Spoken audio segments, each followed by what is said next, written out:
രണ്ട് ദിനവൃത്താന്തം 17-ാം അധ്യായം. യഹോഷാഫാത്ത്. ആസായ്ക്കു ശേഷം മകൻ യഹോഷാഫാത്ത് രാജാവായി. അവൻ ഇസ്രായേലിനെതിരെ തൻ്റെ നില ഭദ്രമാക്കി.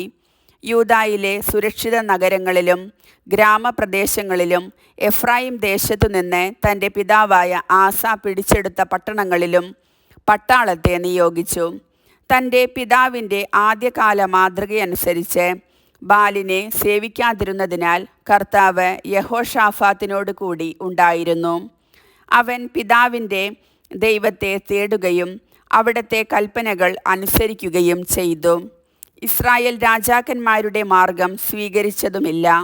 കർത്താവ് യഹോഷാഫാത്തിന് രാജ്യത്തിൻ്റെ പൂർണ്ണ നിയന്ത്രണം നൽകി. യൂദ മുഴുവനും അവന് കാഴ്ചകൾ കൊണ്ടുവന്നു. അങ്ങനെ അവൻ്റെ ധനവും മാനവും പെരുകി. അവൻ കർത്താവിൻ്റെ മാർഗത്തിൽ ഉറച്ചുനിന്നു. യൂദായിലെ പൂജാഗിരികളും അശേര പ്രതിഷ്ഠകളും നശിപ്പിച്ചു. തൻ്റെ 3-ാം ഭരണവർഷം യഹോഷാഫാത്ത് യൂദാ നഗരങ്ങളിൽ ജനങ്ങളെ പഠിപ്പിക്കാൻ ഉപദേഷ്ടാക്കളായി ബെൻഹായിൻ, ഒബാദിയ, സഗറിയ, നെത്തനേൽ, മിഗായ എന്നിവരെ അയച്ചു. അവരോടൊപ്പം ലേവ്യരായ ഷെമായ, നെതാനിയ, സെബദിയ, അസഹേൽ, ഷെമിറാമോത്ത്, യഹോനാദാൻ, അദോനിയ, തോബിയ, തോബ് അദോനിയ എന്നിവരെയും പുരോഹിതന്മാരായ എലിഷാമ, യഹോറാം എന്നിവരെയും അയച്ചു. അവർ കർത്താവിൻ്റെ നിയമഗ്രന്ഥവുമായി യൂദാ നഗരങ്ങളിലെല്ലാം ചെന്ന് ജനത്തെ പഠിപ്പിച്ചു.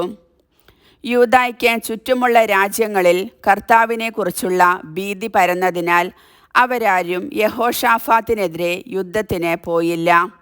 ഫിലിസ്ത്യരിൽ ചിലർ യഹോഷാഫാത്തിന് കാഴ്ചയായി ധാരാളം വെള്ളിയും മറ്റു സമ്മാനങ്ങളും കൊണ്ടുവന്നു. 7700 ചെമ്മരിയാടുകളെയും 7700 കോലാടുകളെയും അറബികൾ സമ്മാനിച്ചു. യഹോഷാഫാത്ത് അടിക്കടി പ്രബലനായിക്കൊണ്ടിരുന്നു. യൂദായിലെങ്ങും കോട്ടകളും സംഭരണ നഗരങ്ങളും പണിതു. അവിടെ ധാരാളം വിഭവങ്ങൾ ശേഖരിച്ചു.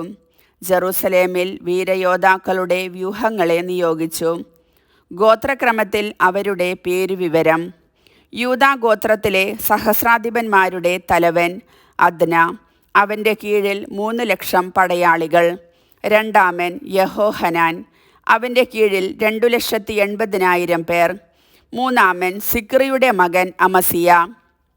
കർത്താവിൻ്റെ ശുശ്രൂഷയ്ക്കായി തന്നെ സമർപ്പിച്ച അവൻ്റെ കീഴിൽ 2,00,000 പേർ. ബെഞ്ചമിൻ ഗോത്രത്തിൻ്റെ സൈന്യാധിപൻ എലിയാദ. വീരപരാക്രമിയായ അവൻ്റെ കീഴിൽ പരിചയും വില്ലും ഉപയോഗിക്കുന്ന പടയാളികൾ 2,00,000. നാലാമൻ യഹോസബാദ്. അവൻ്റെ കീഴിൽ ആയുധധാരികൾ 1,80,000. യൂദായിലെ സുരക്ഷിത നഗരങ്ങളിൽ നിയമിച്ചിരുന്നവർക്ക് പുറമേയുള്ള രാജസേവകരാണിവർ. കർത്താവിൻ്റെ വചനം.